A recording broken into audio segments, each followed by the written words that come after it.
लिए हम प्रार्थना करते हैं। परमेश्वर, मैं धन्यवाद देना चाहता हूँ आज के दिन। परमेश्वर, आज हम समूह से परमेश्वर आप बातें कीजिएगा। परमेश्वर, मैं आपकी उपस्थिति के लिए मैं धन्यवाद देता हूँ कि आपकी उपस्थिति यहाँ है हमारे बीच में। परमेश्वर, इस पूरे सेकेंड सेशन में परमेश्वर आप हमारे साथ रहिए। परमेश्वर, जो आप बातें करना चाहते हैं आप बातें कीजिए, यीशु मसीह के नाम से, आमीन। आज का मेरा वचन है ये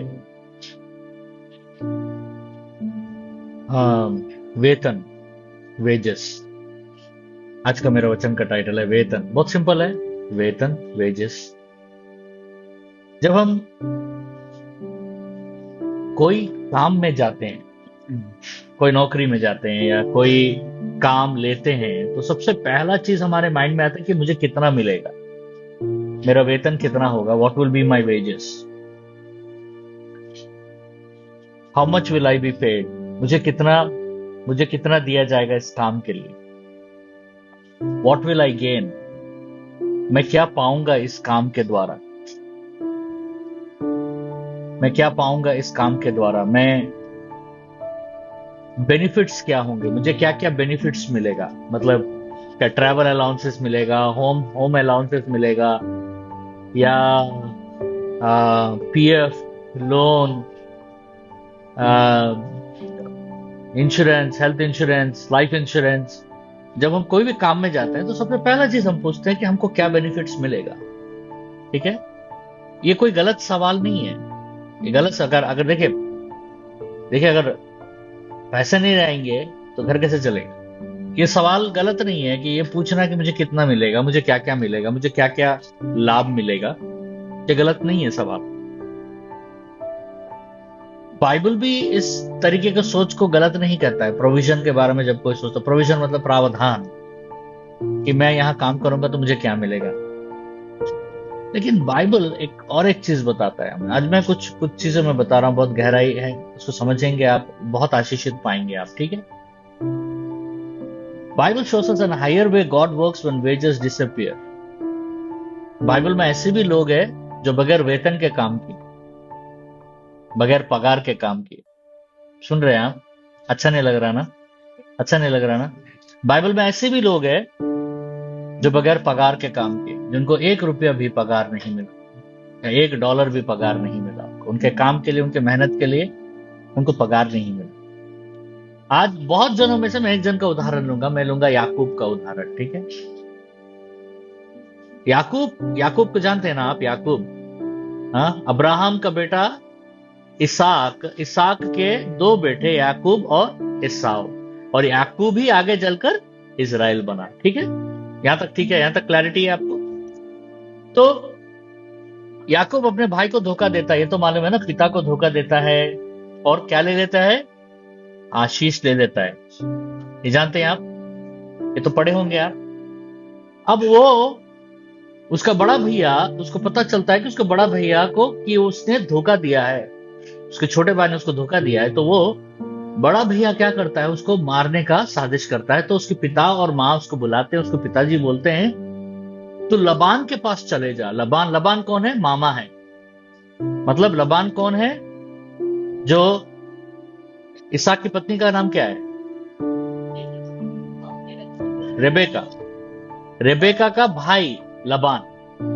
बोलते तू अपने मामा के पास चले जा, लबान के पास, और वहां रहे। तो उसके पिताजी के कहने पर याकूब जाता है, लबान के पास। तो लबान की 2 बेटियां होती हैं। लबान की 2 बेटियां हैं। एक है राहेल जो बहुत खूबसूरत है, और एक है लीहा जो याकूब के नजर से खूबसूरत नहीं है। ठीक है, हमको पता नहीं, हम तो देखे नहीं। ठीक है, तो याकूब के नजर से वो उतना, याकूब का मन राहेल पर, रेचल पर आ जाता है। और वो जैसे ही आता है और कुछ महीने रहता है तो उसका मामा बुलाता है, उसका मामा बुलाता है, उसका मामा बुलाता है और कहता है कि तुम मेरे रिश्तेदार हो। तुम मेरे रिश्तेदार हो, इसका मतलब ये नहीं कि तुम मेरे पास काम करो, मैं तुमको कुछ वेतन दूंगा। तो वेतन के बारे में वो कहता है कि मुझे आपकी बेटी दो, मैं आपकी बेटी के लिए आपके पास काम करूंगा। तो 7 साल वो काम करता है। फिर उसके बाद उसका विवाह होता है। तो विवाह के समय में उसको साथ धोखा हो जाता है। तो वो किसके लिए काम करता है? राहेल के लिए काम करता है। लेकिन उसका मामा ने उसको धोखा देकर वो बेटी को बदल देता है। वो किसको दे देता है? लिहा को दे देता है। और सुबह उठता है और ये बौखला जाता है, बोलता है ये क्या किया आपने? तो उसको मामा एक सलाह देता है, बोलता है और एक 7 साल काम कर लो, तुझे ये भी मिल जाएगी। समझ रहे हो? एक 7 साल काम कर लो, तुझे ये भी मिल जाएगी। तो 14 साल उसने काम किया। 14 साल उसने काम किया और 14 साल कुल मिलाकर उसने 20 साल वो लबान के पास रहा। 20 साल लबान के पास रहा। उसमें 7 साल उसने काम किया बगैर 1 रुपया के वेतन के। He worked without any wages. याकूब 7 साल राहेल के लिए काम किया और बाइबल एकदम क्लियर है कि उसको कुछ नहीं मिला।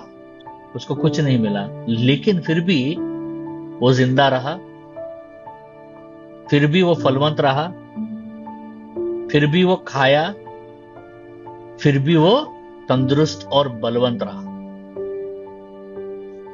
समझ रहे? कभी कभी हमको लगता है कि हमको इंसान या सिस्टम हमको चलाना है। इंसान या सिस्टम हमको चलाना है। ये बहुत गहरा बात है, क्योंकि इंसान और सिस्टम से भी बलवंत एक सिस्टम है, वो है परमेश्वर का सिस्टम। समझ रहे? परमेश्वर के सिस्टम में जो भी आ जाएगा उसको कभी कोई कुछ कमी नहीं है। लेकिन वो परमेश्वर के सिस्टम में आने के लिए इतना आसान नहीं। इंसान के सिस्टम में कोई भी खुश नहीं रहेगा, क्योंकि इंसान के सिस्टम से, संसार के सिस्टम से आपको जितना भी मिलेगा आपका आशा रहेगा और थोड़ा 500 ज्यादा मिलने से अच्छा होगा मेरे को, और थोड़ा फर्स्ट क्लास पास मिलने से अच्छा होगा मेरे को, और फर्स्ट क्लास पास भी मिल गया थोड़ा हवाई जहाज का मिल जाने से अच्छा होगा। हवाई जहाज का भी मिल जाए, अंतरिक्ष जाने का कोई अगर फैसिलिटी मिलता तो मेरे नौकरी में अच्छा होगा। कितने जन अपने नौकरी से खुश है? तुम खुश हो? खुश हो? तो कितने जन अपने इस सिस्टम में, क्या होता है ना, इस सिस्टम बनाया ही ऐसा गया है, संसार का सिस्टम बनाया ऐसा गया है कि मनुष्य जब उसके अंदर घुसता है तो उसको भूख बढ़ता है और उसका भूख मिटता नहीं है। भूख बढ़ता नहीं है, उसका भूख कभी मिटता नहीं। ठीक है, आज 10,000 कमाओगे, कल सोचोगे 12,000 मिल जाने से काफी है। जब 12,000 मिलेगा तो 15,000 मिलने से बहुत अच्छा होगा। 15,000 मिलेगा, तभी जब 10,000 मिल रहा था तभी जब को लगता था कि बस नहीं है, क्योंकि सब कुछ चीज महंगा है। 15,000 मिलेगा तब भी आपको लगता है कि बस नहीं है, क्योंकि सब चीज महंगा है। 1 लाख भी मिलेगा तो आपको लगेगा कि बहुत कम है, क्योंकि सब कुछ महंगा है। क्योंकि ये सिस्टम जो है, ये सिस्टम में आप इसको कहते हैं द सिस्टम ऑफ वेजेस। काम करोगे आपको पैसा मिलेगा, आप काम करोगे आपको पैसा मिलेगा, आप काम करोगे आपको पैसा मिलेगा। तो 7 साल इस सिस्टम में वो प्रवेश किया। तो और एक सिस्टम है, और वो सिस्टम है परमेश्वर का सिस्टम। और एक सिस्टम है परमेश्वर का सिस्टम, जहां पर लेकिन इस संसार के सिस्टम से परमेश्वर के सिस्टम में जाने के लिए आपको बहुत विश्वास चाहिए, क्योंकि यहां पर ये जो सिस्टम है, संसार का सिस्टम में आप अपना परिश्रम लगाओगे, आपको पैसा मिलेगा। वहां पर परिश्रम नहीं चलेगा, वहां पर विश्वास चलेगा। कि अगर उस सिस्टम में अगर आपको रहना है, तो उस सिस्टम में, इस सिस्टम से उस सिस्टम में जाने के लिए आपको विश्वास का जरूरत है। उस सिस्टम में रहने के लिए भी आपको विश्वास का जरूरत है। तो याकूब कौन सा सिस्टम में प्रवेश करवाया परमेश्वर ने उसको? अपने मामा के पास रखा, काम कर रहा है अपने मामा के लिए। उसके मामा कुछ नहीं दे रहा है उसको, मिल रहा है उसको परमेश्वर से। समझ रहे हैं? मिल रहा है परमेश्वर से। उसने हाँ क्यों बोल दिया? याकूब हाँ क्यों बोल दिया? क्योंकि जब उसने सीढ़ी देखा, जब वो सोया हुआ था, तो उसने सीढ़ी देखा, और सीढ़ी में उसने क्या देखता? ऊपर में परमेश्वर के पुत्र को देखता है। क्योंकि वो समझ गया कि मेरे जीवन में अभी परमेश्वर है, मेरे जीवन में अभी परमेश्वर है, मुझे कोई चीज का कमी नहीं होगा। ये दृढ़ निश्चय कितने जन के अंदर रहता है कि मेरे जीवन में परमेश्वर है, मुझे कोई चीज का कमी नहीं होगा। इजराइल को कोई पगार नहीं मिला। इजराइल को पगार नहीं मिला। कितना? 40 साल। इजराइल के पास घर नहीं था 40 साल। वो रेगिस्तान में मंडरा रहे थे, और जितना प्रावधान था उनके जीवन में, पानी से लेके, हेल्थ इंश्योरेंस से लेके, खाना से लेके, मांस से लेकर, परमेश्वर ही प्रदान करते थे। स्वर्ग से मन्ना गिरता था 40 साल।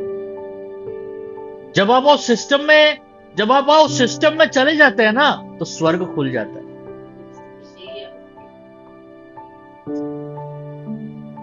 जब वो सिस्टम में आप चले जाते हैं, तभी स्वर्ग खुलेगा। अभी स्वर्ग नहीं खुलेगा, क्योंकि परमेश्वर बोलेगा अगर मैं नहीं दूंगा तो ये कैसा रहेगा? तो मर जाएगा। वैसा ऐसा लगना चाहिए परमेश्वर को। ऐसा लगना चाहिए तो बगैर विश्वास के परमेश्वर को प्रसन्न करना अनहोनी है। ऐसा लगने के लिए परमेश्वर को, हमको लगता है कि वो नौकरी नहीं करेंगे तो हम मर जाएंगे। हमको लगता है कि इसमें ज्यादा पैसा है, इसमें ज्यादा पैसा नहीं, उसमें ज्यादा पैसा, इसमें हम बता नहीं सकते किसमें ज्यादा, क्योंकि हम सब पैसे से गिनते हैं, हम सब संख्या से गिनते हैं, हम नंबर से गिनते हैं। हमारे बैंक में इतना पैसा है, हमारे जेब में इतना पैसा है, ठीक है, हम सुरक्षित है।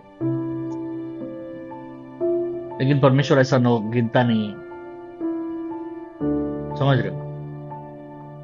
परमेश्वर ऐसा गिनता नहीं। तो हमको लगता है कि वो सिस्टम एक है, कि हमको लगता है कि यही सिस्टम हमको खिला सकता है, यही सिस्टम हमको खिला सकता है हमको। तो इस सिस्टम में क्या है कि आप अपना परिश्रम इस्तेमाल करते हैं, मेहनत, अकल, बल। वो सिस्टम आपको आत्मा चलाता है, वो सिस्टम विश्वास चलाता है, वो है परमेश्वर का सिस्टम। तो वो खुद इसलिए गया क्योंकि उसको मालूम था कि उसके साथ परमेश्वर है। जब उन लोगों ने मांस मांगा तो किसी ने 1 रुपया भी खर्चा नहीं किया। परमेश्वर ने बरसाया, वो इतना बरसाया कि वो खाते रहे तो कि नाक से, मुंह से, कान से निकलने लगा। इतना खाने लगे मांस कि पक गए वो लोग खा खा के। एलाइशा के पास नौकरी नहीं था। एलाइशा के पास नौकरी नहीं था, वो एक भविष्यवक्ता था। लेकिन कौवे आकर उसको मांस और रोटी देते थे। कौवे आकर उसको मांस और रोटी देते थे। यीशु मसीह के पास भी नौकरी नहीं था। Jesus had no job. Yeshu Masih के चेले, जब एक बार प्रभु का चेला आकर पूछता है कि प्रभु टैक्स बांधना है, तो प्रभु कहते हैं जाके वहां मछली पकड़ो, मछली के मुंह से जो सिक्का निकलेगा वो कहते दे दो। और मछली पकड़ता है, मछली के मुंह से सिक्का निकलता है, और वो जाकर टैक्स बांधता है। ठीक है? अब आने वाले सारे मछलियों को मुंह खोल के देखिएगा, पता नहीं किसमें क्या सिक्का होगा, पता नहीं। मछली आपका, सिक्का मेरा। ठीक है? देखिए, वेतन जो है वो प्रावधान का एक तरीका है, वही तरीका नहीं। सुने नहीं लगता? Wages are just one system of provision, not the only system. सिर्फ एक तरीका है प्रावधान का, वही एक तरीका नहीं है कि हमको यही करने से हमको पैसा मिले, काम नहीं करेगा तो पैसा कहां से मिलेगा। बाइबल में ऐसे मैं बहुत सारी जगह दिखा सकता हूं जहां लोगों ने तंदुरुस्त अच्छा जीवन जिया और वो नौकरी नहीं की, तो लबान उसको धोखा देता है और धोखा देकर और ज्यादा काम करवाता बगैर वेतन का। कभी कभी क्या होता है ना कि परमेश्वर हमको ऐसे व्यक्तियों के सामने रख देता है, एक ऐसा कठिन बॉस जो आपको ज्यादा काम करवाएगा, ज्यादा एक्स्ट्रा काम करवाएगा, कम पैसा देगा। कभी कभी ऐसे सख्त परिस्थितियां कि स्टाफ नहीं आया, पूरा काम आपके ऊपर गिर जाएगा, ऐसे सख्त परिस्थितियों में परमेश्वर आपको डालेगा। कभी कभी आपको परमेश्वर ऐसे लोगों के बीच में डालेगा कि 5 लोग हैं काम करने के लिए और 4 जन का काम आप ही कर रहे हैं, 4 जन गप्पा मार रहे हैं। ऐसा सख्त परिस्थितियों में परमेश्वर आपको डालेगा। और ये ज्यादा मसीह के साथ होता है, जो मसीह में रहता है उनके साथ ये ज्यादा होता है। समझ में आ रहा है आपको? ये ज्यादा होता है। याकूब के साथ भी ऐसी हुआ, याकूब के साथ भी हुआ। याकूब को एक ऐसा मामा मिला, सगा मामा, एक ऐसा मामा मिला, ऐसा मामा किसी को ना मिले। ठीक है, हेरा फेरी वाला मामा है। तो उसको इतना सख्त मामा के पास परमेश्वर ने उसको रख दिया।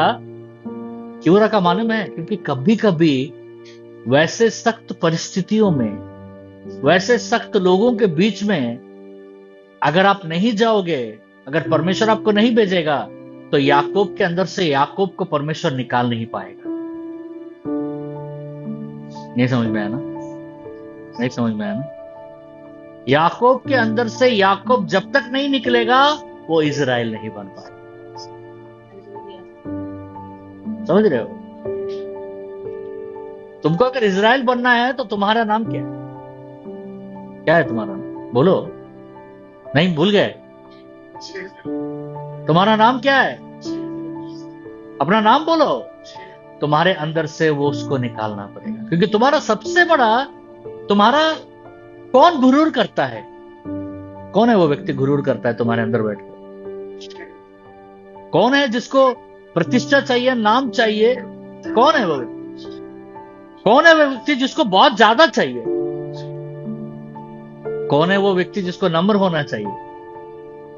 और कौन है वो व्यक्ति जिसको परमेश्वर आशीष देना चाहता है? तुम्हारे अंदर से अगर तुमको परमेश्वर निकालने का तरीका सिर्फ यही है, क्योंकि सबसे बड़ा रुकावट, तुम्हारे प्रगति का सबसे बड़ा रुकावट तुम ही हो। याकूब का सबसे बड़ा रुकावट कौन है मालूम है? याकूब ही है। याकूब परमेश्वर जब तक याकूब के अंदर से याकूब नहीं निकालेगा, तब तक परमेश्वर याकूब को इजराइल नहीं बना पाएगा। इसलिए परमेश्वर याकूब के अंदर से याकूब को निकालने के लिए एक सख्त व्यक्ति के पास, एक सख्त परिस्थितियों में, एक कठिन परिस्थितियों में परमेश्वर रख देता है। इससे क्या होता है? अंदर का याकूब हिलने लगता है और बोलता है मुझे नहीं रहना है।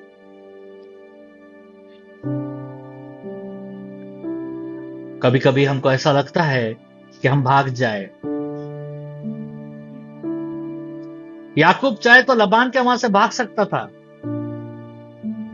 आप भी चाहे तो भाग सकते हैं। आप भी चाहे तो ऐसे कठिन व्यक्ति के पास से, कठिन परिस्थिति के पास से, कठिन समस्याओं के सामने से भाग सकते हैं, लेकिन आप कभी इजराइल नहीं बन पाओगे। आप कभी खुद आशीष नहीं बन पाओगे और दूसरों के लिए आशीष का स्रोत बन नहीं पाओगे। चले जाने का तो मन करेगा, भाग जाने का मन करेगा। यीशु मसीह भी प्रार्थना किया गदसमनी में कि परमेश्वर अगर आपकी इच्छा हो तो इसको हटा दीजिए, लेकिन वो कहता है नहीं, आपकी इच्छा को पूरा कीजिए। इस पात्र को हटा दीजिए, नहीं, आपकी इच्छा को पूरा कीजिए। इस पात्र को हटा दीजिए, शरीर बोलेगा इस पात्र को हटा दीजिए, लेकिन आत्मा बोलेगा आपकी इच्छा को पूरा कीजिए मेरे जीवन में।